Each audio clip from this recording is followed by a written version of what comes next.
Hello everyone, thank you so much for watching. Today's tutorial I'm going to try and explain to you how to paint a couple pretty graceful elk in a beautiful mountainous landscape. And today's painting I will be using acrylic paints. I mostly work in the Liquitex Basics line, however you can absolutely use any acrylic paints you want, even cheap dollar store or Walmart paints work. I am starting with a toned orange canvas, and that's just personal preference because I don't like painting on a white canvas. So I'm just starting off by adding some white mixed with quite a bit of water, and then layering on top of that some cerulean blue or any sky blue works, and just blending them together with a really big mop brush. My intention here is to try and get a little bit of darker blue at the top of the sky and then fading into a gradual lighter white blue gradient towards the center of the horizon because the sun will be coming from behind the mountain. Next you can see I'm adding some green. This is just an everyday hunter's green, I believe, mixed with a little bit of black and a little bit of red. And then I'm also gradually moving up towards the center, adding a little bit more yellow as I go and blending that into the horizon line. And now I'm just mixing the mid-tone for our mountain. So I'm just adding navy blue, red, and a touch of white, and just winging it really with the mountain scene. This is a natural landscape. There's no reference photo, so just have fun with it. I usually choose one significant peak and then just do a few random peaks around it. Using an angled brush can really help you get those sharp lines that will give you a contrast from the sky. So I'm just continuing here with that angled brush, making sure it's a little bit darker at the base of the mountain. That's where most shadows are, and then going up from there. Now that we've got the base layer of the mountain down, we'll go in and start adding our first layer of clouds. And to do this, I'm really just using a watered down titanium white and a round filbert brush, or any round brush really works. You just want to make sure you're just going in small circular motions for the clouds. We really want them to be fluffy, so if they can kind of fade into the background, that's your ideal case. And adding lots of water to your paint will really help you do this. You'll see I like to break off pieces of the cloud and detach them from the main solid body of the cloud, and I just think that gives it a bit more of a realistic look. I do also try to angle my clouds slightly so they're being pulled into the subject of what I'm painting. In this case, I want the eyes to be pulled to the mountain, so that's just something to keep in mind in terms of composition. And now we're just layering on top of that base liquidy white that we've done with the cloud. And our aim here is really just to give it more of an effect that there are spots of the cloud that are catching more light from the sun than others, so they'll be a little bit more opaque than the other translucent parts that are drifting back into the sky. And so to add this opaque look, just mix a little bit of white with less water this time and add that on.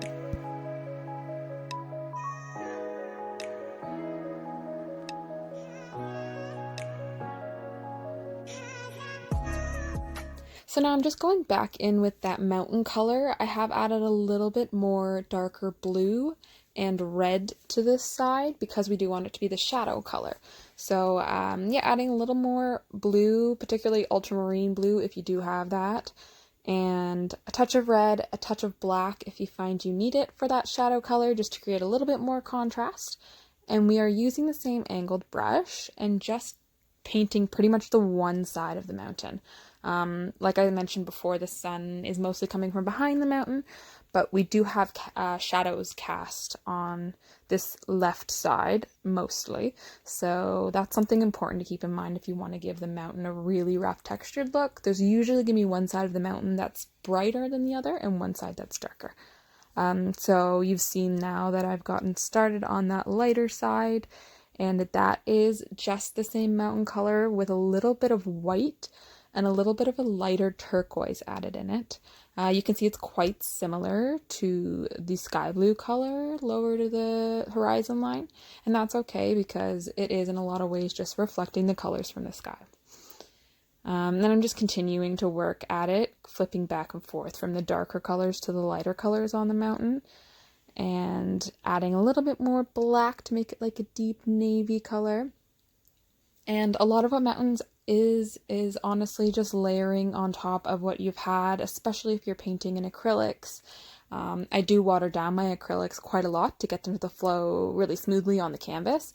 So for that reason, I end up doing many layers, which is very important. But yeah, you just get a hang of it. Just don't give up, because it really does take a little bit of commitment in order to get the right textures. I am now adding a few of the shadows onto the lighter side of the mountain just to make it blend a little bit more realistically. You can kind of play with where you think the sun would hit the mountain. A lot of it is honestly experience looking at mountains and analyzing where the sun naturally kind of hits. But like I said, it's a landscape, so there is no right or wrong at all. And you'll notice I'm holding the brush at quite an angle. I just do this because I really think this captures all the little crevices that mountains have.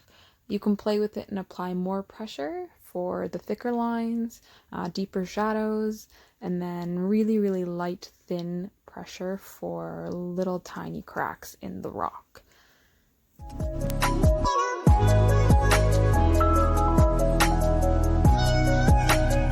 Now we can go back to the mountain once it's all dry and add a few more highlights, but for now we're going to move forward to the foreground.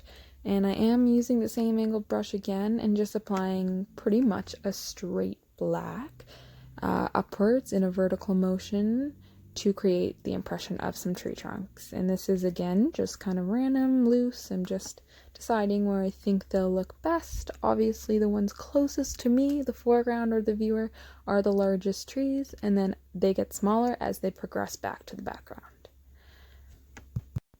Okay, now to add some texture to these tree trunks, we're just going in with a pretty rough bristled fan brush. It's quite small, this one, and really you can use any brush to do this. It's just a lot easier with a fan brush.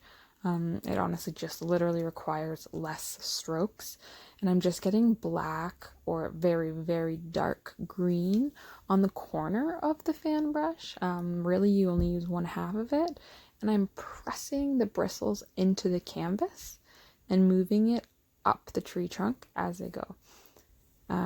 Ideally you want the largest branches to be at the very bottom of the tree and get smaller as you go up.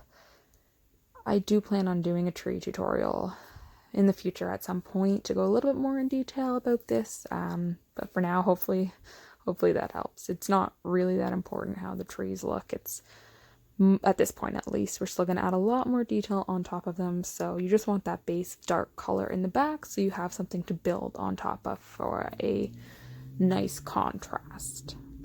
And I'm going back to the trees now that they have dried, and I am adding the same texture with the same fan brush, but adding a little bit lighter color, so it just has more yellow and white in the hunter's green that we used for the foreground grass, and that same dabbing corner motion for the fan brush going up the tree on top of the black branches that we've already added, just to add a little bit of highlight and dimension.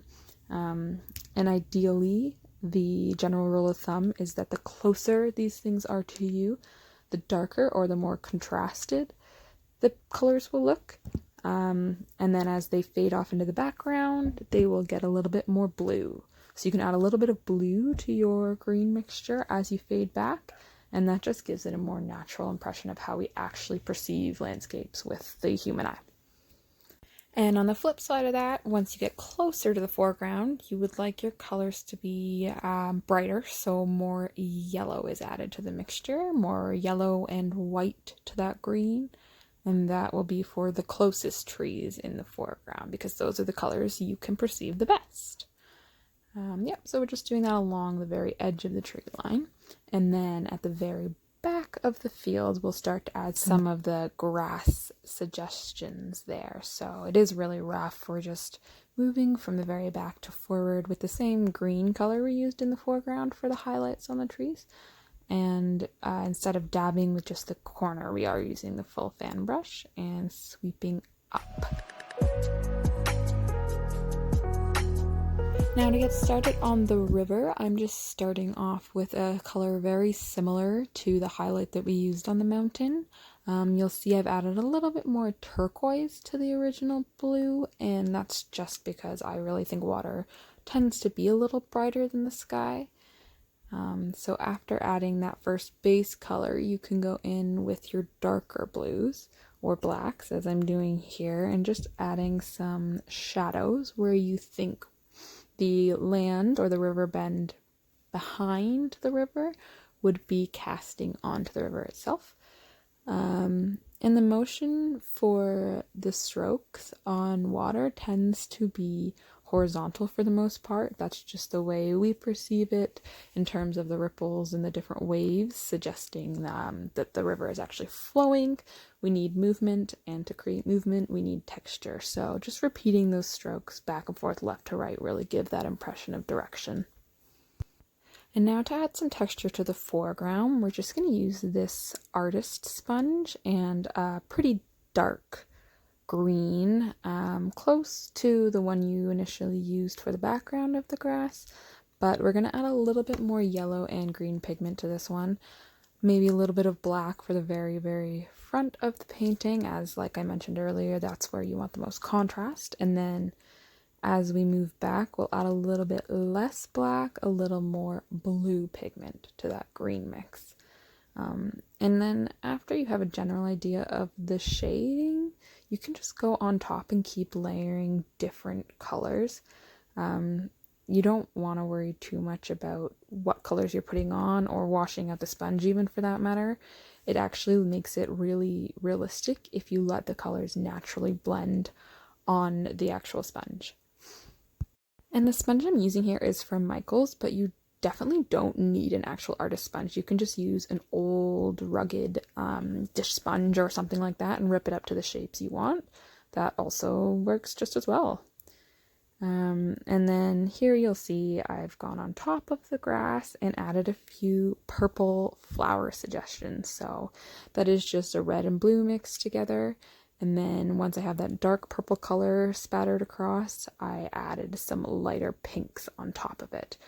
And these are just for the flowers in the background because I don't want to waste time doing details on them.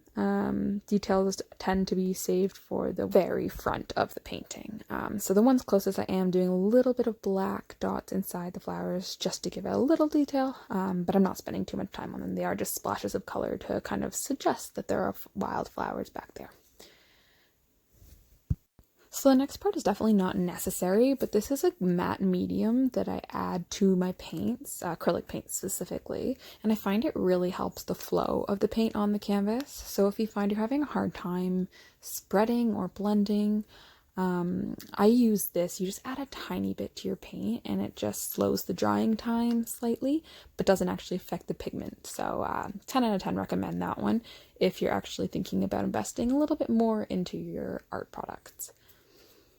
I can share the link to that below if anyone's interested in the kind I use. I use Golden Brand. And I have added that medium to some black, and I'm just suggesting a few stems on the flowers here with my liner brush, the thinnest brush that I have. Just little lines below a few select flowers to add some detail there and some depth to the field. Now, my trick to painting the wildflowers that are really close in the foreground with more detail is one I actually learned a couple weeks ago. I've never tried it before, but this is awesome. I love it. I'm just not really sure how to explain it without showing you what I'm doing on my palette, which I totally forgot to film. But I will probably do a tutorial video on how to do these at some point as well. If anyone's interested, maybe you can let me know. But I'll do my best to explain it with words at least. If you can maybe see on the edge of my brush, if you pay a lot of attention, there is a split between two colors on the actual bristles. So on one half of my flat brush, I have pure white, and on the other half, I have whatever color I've chosen to make the inside of the flowers. In this case, pinks and purples. And it's not a hard technique by any means, but it is hard to explain with no visuals. But yeah, I have half of color on each side of the bristle, and I'm just doing a petal by petal motion. And as you sweep the petal onto the canvas, it naturally kind of blends the two colors together. It is important that you do the right technique in terms of getting the paint on each side of the brush. But other than that, anyone is capable of this, and sorry that was a terrible job explaining, but I will definitely post a better tutorial video of that soon. You can just paint the wildflowers with normal brush techniques. Just make sure you're using different colors in the individual flowers, because that's what's going to make them look interesting compared to the ones in the distance there. And usually have the center of the flower be the darkest and most colorful point of the actual flower itself.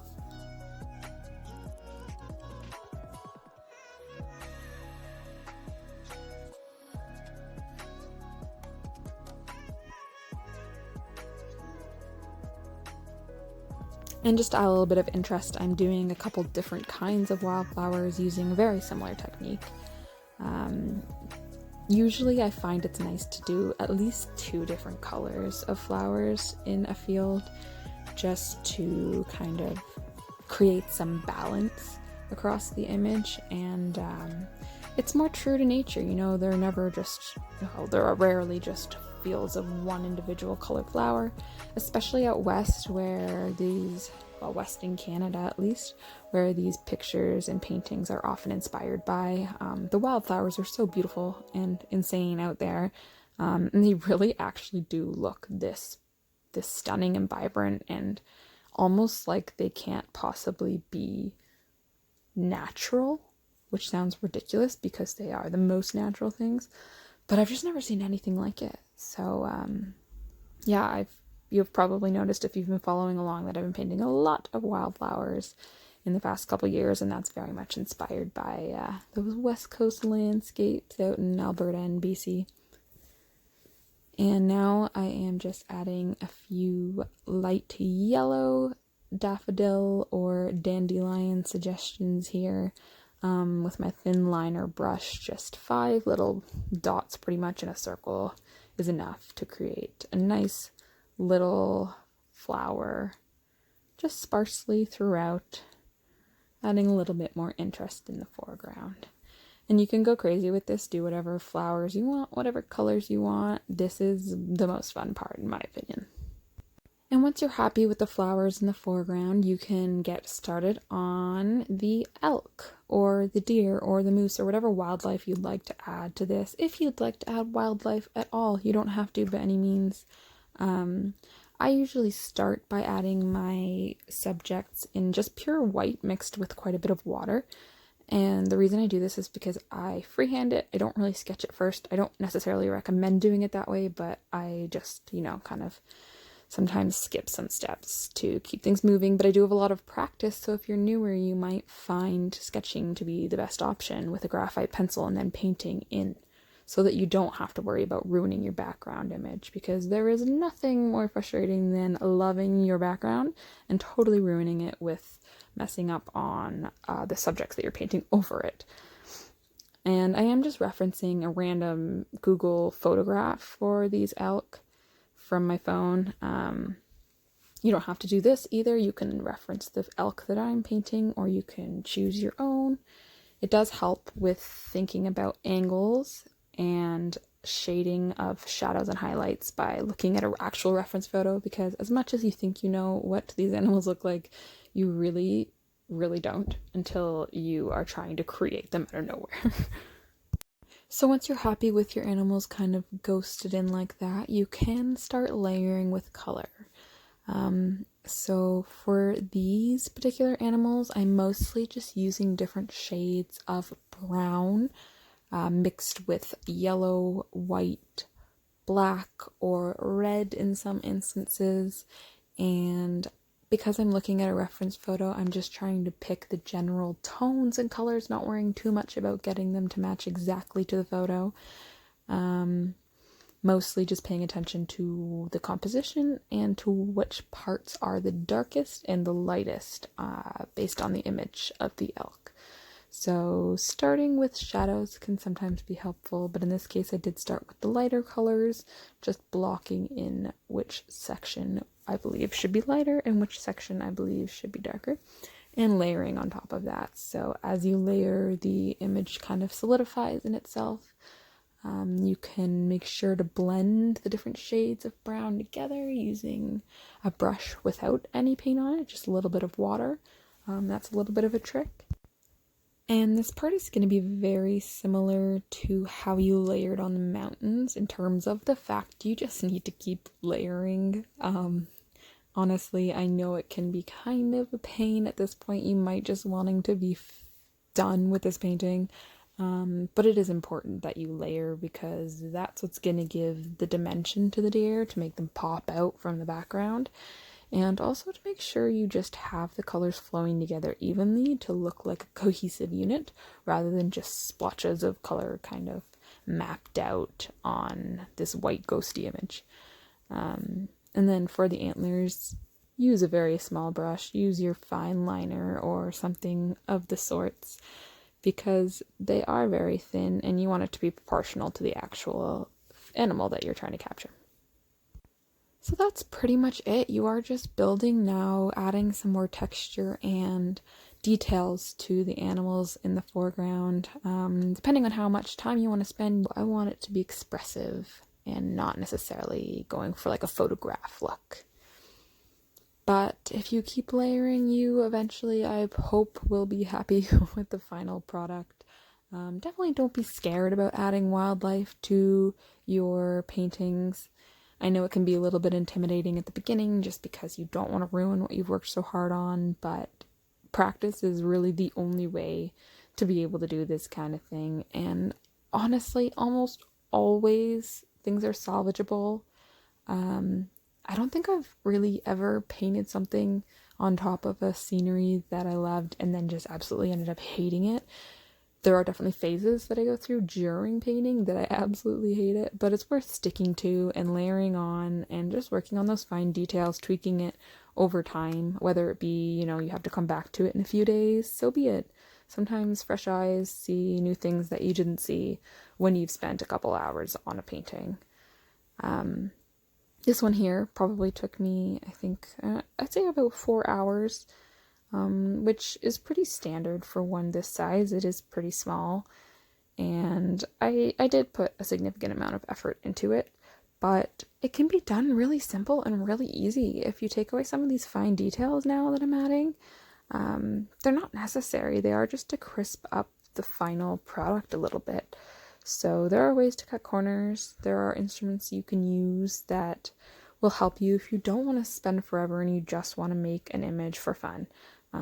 But for artists out there, this did take a little bit of time, so patience if you want to be happy with the final product.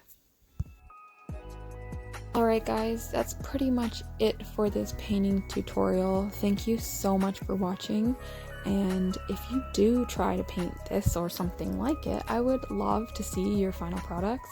I've never really taught anyone to paint before. I really want to try though. I am self-taught myself, so I learned these tricks along the way, and I think maybe it would be nice to give back and share some of them that I've learned with people who are just starting out. I'm not technical or fancy, I don't use crazy expensive materials, and I don't have formal education in arts, so I feel like I would be able to teach at a very base level with pretty common knowledge, lingo, and such, but it will take time to perfect the teaching.